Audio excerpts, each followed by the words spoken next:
At 2:07 a.m., my phone rang and I almost didn't answer. But then I saw his name. Grandma. Ethan's voice was barely a whisper, shaking so hard it didn't sound like him. She hit me. My heart dropped. I sat up so fast the room spun. What happened? "Where's your dad?" I asked. Silence, then a quiet sob. I'm scared. The line went dead. I didn't change, didn't think. I grabbed my keys and drove into the dark, my hands trembling on the wheel. And when I reached that house, when I heard the shouting inside, I didn't knock. If this opening pulled you in, take a moment to like the video and subscribe. It truly helps. Stories like this reach more people. And tell me in the comments, what would you do if you got that call at 2 a.m.? Also, where are you watching from and what time is it there right now? My name is Adeline Brooks. I'm 67 years old, a widow of 12 years, and for most of my life, I believed I understood people, especially children. I spent over 3 decades working in elementary education, the last 15, as a vice principal in a public school just outside Columbus, Ohio. I learned how to read the small signs, the quiet ones, the ones adults often miss because they're too busy explaining things away. A child who suddenly stops making eye contact, a child who flinches when someone raises their voice, a child who says, "It's okay" too quickly. I had seen all of that before. I just never imagined I'd miss it in my own family. My son, Michael Brooks, was a good man. Not perfect, but good. He was the kind of boy who used to bring me wildflowers from the yard and apologize when he stepped on ants. Even as an adult, he carried that same softness.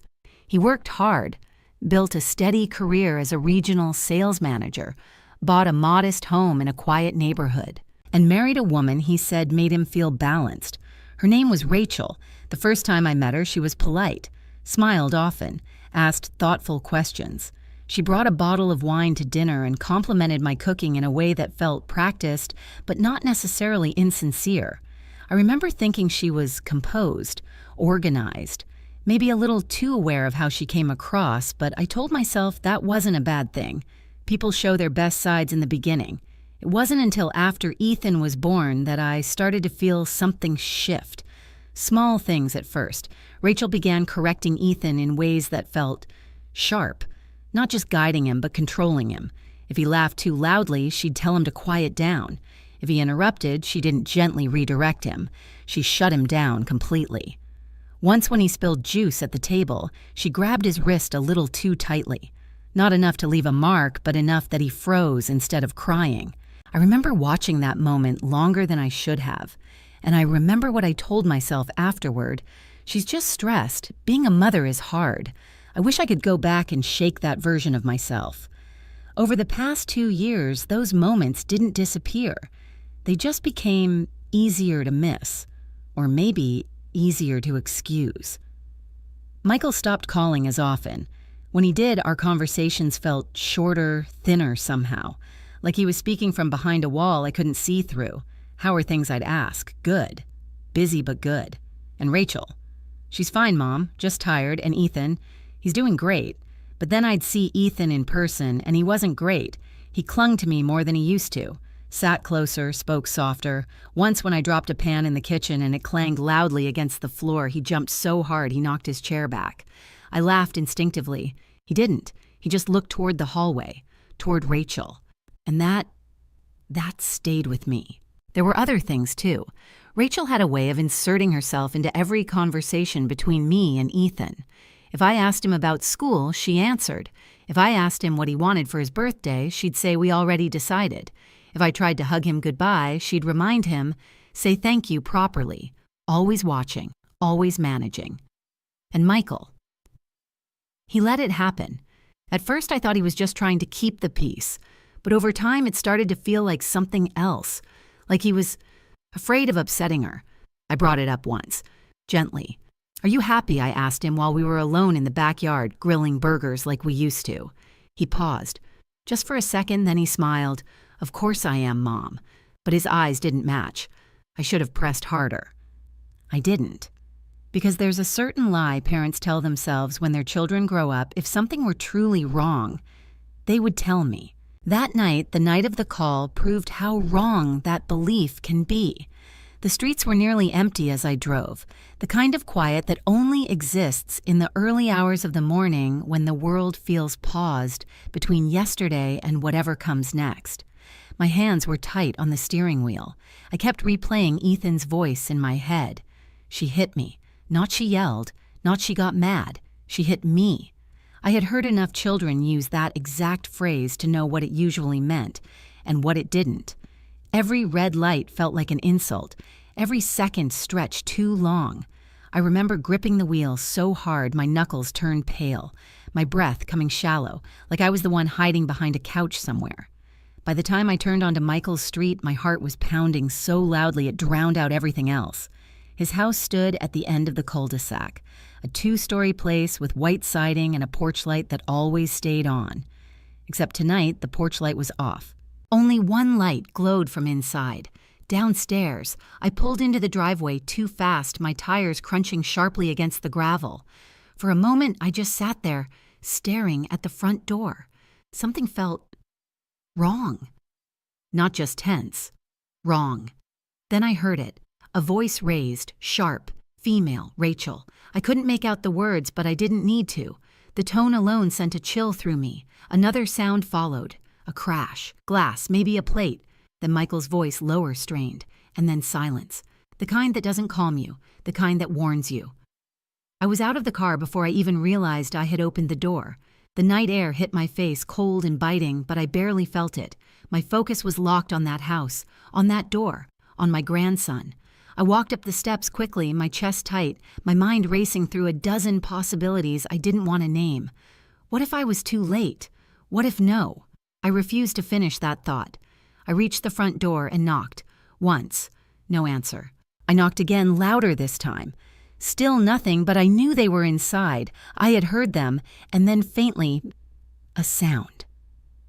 Not shouting, not breaking glass, a small muffled sound. A child trying not to cry. Something inside me shifted in that moment. Not panic, not fear, something colder, clearer. I tried the handle. Unlocked. That alone made my stomach drop. Michael always locked his doors. Always. My hand rested on the knob for half a second longer than necessary, just long enough for one final thought to pass through my mind. If I open this door, everything might change. But then I heard it again. That small, broken sound. And that was it. I turned the handle and stepped inside. The first thing I noticed when I stepped inside wasn't the shouting, it was the smell. Something sharp, like spilled wine mixed with something burned. The air felt heavy, thick in a way that made it harder to breathe.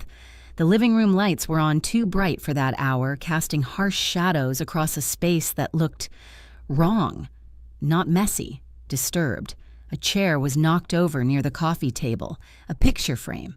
One of those family portraits Rachel insisted on taking every year lay shattered on the floor, glass scattered like ice. I recognized the photo instantly. Michael standing stiffly. Rachel smiling too wide. Ethan in the middle, his little hand gripping his father's sleeve. I barely had time to process it before I heard movement.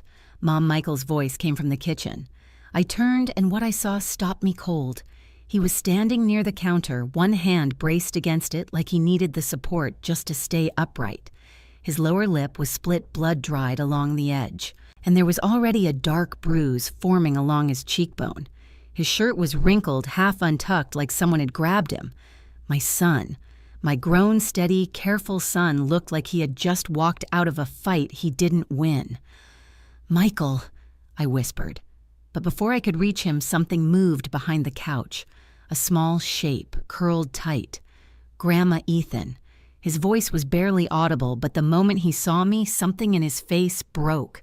He scrambled up from behind the couch and ran straight into me, his arms wrapping around my waist so tightly it almost hurt. "I'm here," I said immediately, dropping to my knees and pulling him close. "I'm here, sweetheart, you're okay." He was shaking. Not crying loudly. No, it was worse than that. His whole body trembled in silence, like he had learned not to make too much noise. I felt something inside my chest crack open. "What happened?" I asked softly, brushing my hand over his hair. He didn't answer. Instead, he pressed his face deeper into my coat, and that's when I heard her. "Oh, good, you're here." Rachel's voice. Too calm. I looked up. She was standing in the kitchen doorway, one hand resting against the frame, the other holding a dish towel like nothing about this night was unusual. Her hair was slightly out of place, her mascara faintly smudged, but her posture was composed, controlled, calculated. "What is going on?" I demanded, rising slowly but keeping one arm wrapped around Ethan. Rachel sighed. Not in frustration, in annoyance. He wouldn't listen. She said, nodding toward Ethan like he was the problem. "I told him 3 times to go to bed. 3 times. But he just kept talking back. He's 8, I snapped. That doesn't justify I didn't hit him." She cut in quickly, her tone sharpening just a fraction. I tapped his arm. "There's a difference." Ethan flinched beside me. That was all I needed. I turned my attention back to Michael. "Is that true?" He hesitated. Just for a second, but I saw it. And so did she. "Michael," Rachel said softly, her voice suddenly gentle, almost soothing. "Tell your mother what happened." The shift in her tone was so abrupt it made my skin crawl. Michael swallowed. "It just got out of hand," he muttered. "Out of hand," I repeated. "You're bleeding." Rachel rolled her eyes. "Oh my God, Adeline, it's not what you think. He tried to grab me when I was disciplining Ethan, and we both lost our balance. That's all. That's not what it looked like when I walked in," I said coldly. "And what exactly did it look like she challenged, crossing her arms? Like control, like fear, like something that had been building for far too long." Before I could answer, Michael stepped forward slightly. "Mom," he said quietly, "can you just take Ethan upstairs for a minute?" I frowned. "Why, please?" There was something in his voice I hadn't heard in years. Not authority, not confidence, desperation. I looked down at Ethan. His fingers were still clutching my coat, his small body pressed close like letting go wasn't an option. "Okay," I said finally. "Come on, sweetheart." As we moved toward the stairs, I felt Rachel's eyes on us, watching, calculating. The moment we reached the top, Ethan pulled me quickly toward his room and shut the door behind us. Then he locked it. That sound, soft mechanical, echoed louder than anything else that night. "Ethan," I said, gently kneeling in front of him, "talk to me." He shook his head at first, his eyes wide, darting toward the door like he expected it to open at any second. "She's going to hear," he whispered. "No, she won't," I assured him. "I'm here." He hesitated. Then slowly, carefully, he rolled up the sleeve of his pajama top. My breath caught. There on his upper arm were faint red marks, not severe, not yet bruised, but unmistakable. My stomach twisted. "She grabbed me," he said quietly. "And then she slapped me." I closed